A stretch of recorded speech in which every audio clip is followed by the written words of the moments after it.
let's work out a math problem where we have a drop in velocity to demonstrate monetary policy. For those taking my class, I tend to emphasize for fiscal policy, I tend to use questions about automatic stabilizers and what is and what isn't in context of the fiscal policy on how to test you. But for the monetary policy side of things, I do have you do this kind of math. Our MV equals PY formula. Again, M is money, V is velocity of money, multiplied together. It equals nominal GDP. This side also equals nominal GDP. Both sides equal nominal GDP. And on this, Y is real GDP or national income or output, however you want to state that. And P is price levels, which then adjusts that, making it nominal GDP on that side as well. So let's suppose we have a country that has a money supply of 5,000. And the velocity is 10. What would their nominal GDP be? All you would do, of course, is then multiply 10 by 5,000 to get 50,000. Now, this nominal GDP is going to be very important to this exercise. So we're going to assume correctly, if we follow the science, that a drop in nominal GDP is going to be considered a negative.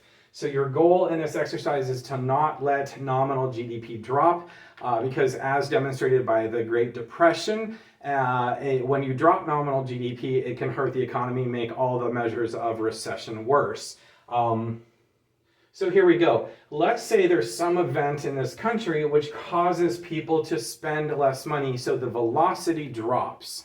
Let's say velocity drops from 10 to 5. And of course, if you have 5,000 in money supply and your velocity has dropped to 5, what has happened to your nominal GDP?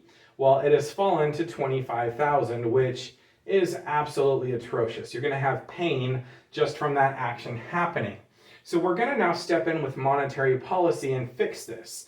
So monetary policy has to do with money supply, whether you're raising it or lowering it. And so what we're going to do is, since we're going to be changing that variable, we'll just put something in there. You can actually put M in here, or I'm just going to put an X to remind you of your pre-algebra class there. And since velocity has fallen, and there's things you could do to try to get people to spend money, but we're going to just deal with the money supply here.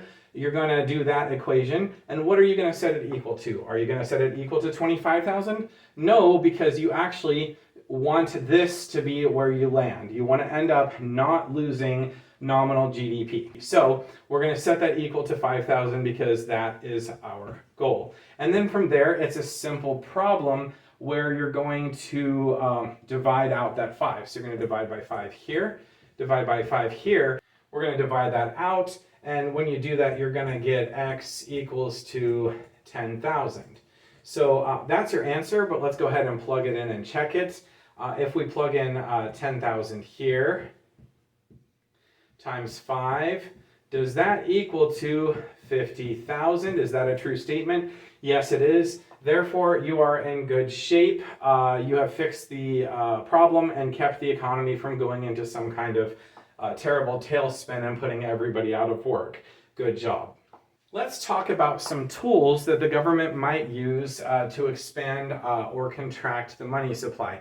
There are a lot in the tool bag, and different countries use different ones. China prefers to adjust the reserve requirements for their banks. They do that because, not because it's the best solution, but because politically in their system it's easier to do that than to do direct interventions. The government can print money, purchase assets out of the economy to push money in. They can sell assets into the economy to pull money out. Our current system in the US, since the 2008 financial crisis in that era, we switched to reserves, bank reserves. So banks hold zero requirement of reserves, but they hold money with the Federal Reserve Bank, and they are paid an interest rate on that. So if the Fed wants the money supply to increase, they're going to lower what they pay to the banks to encourage banks to put their money elsewhere, thus pushing money out into the system. And if they want the money supply to shrink, they raise the interest rates they pay, thus encouraging banks to put their money with the Fed and not having it out in the broader economy. But however you hear it talked about, certain things are being done, but it's always either the money supply is being encouraged to go down, being encouraged to go up, or being encouraged to be stable. You might hear like, oh, they're removing liquidity from the system. What that means is they're taking money out because there's too much liquid, too much inflation, or if they're injecting liquidity, that means they're putting it in. You might hear about interest rates going up or down. Interest rates going up make money more expensive, therefore the rate of money growth is going down. Or if interest rates get cheaper, money supply is going to go up because it spreads around more.